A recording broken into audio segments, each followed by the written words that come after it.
oi kapo khen chuya ka sang kama pungti ahor unga snam kimrat kam don borshu yaram kapo bansil kumta uplay daladi uan hajing long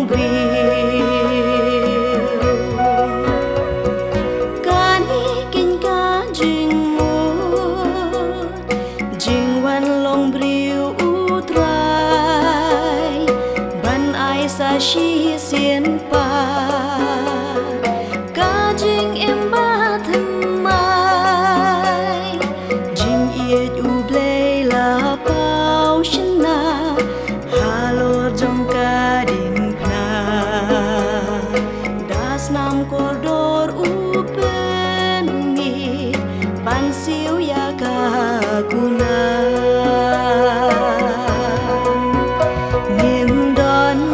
siar ni jing iubi kamir ban ai ya u ngin long kum ki nong ap lang brot ban ngap jing khot jisu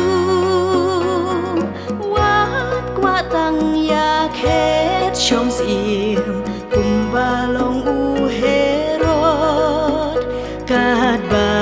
ka jing kut ka jing im ka dei ha ka jing jo ai ba do nu jong ni kan long shing o you try ba jing im man kas ni un yo ban thau tham mai dem hak mat u siam ba ai tilut jar u bange ha u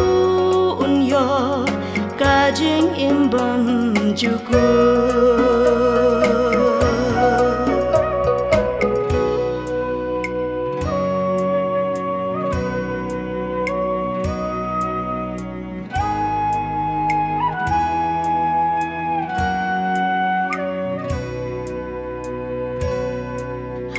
bangi rakhe ya ka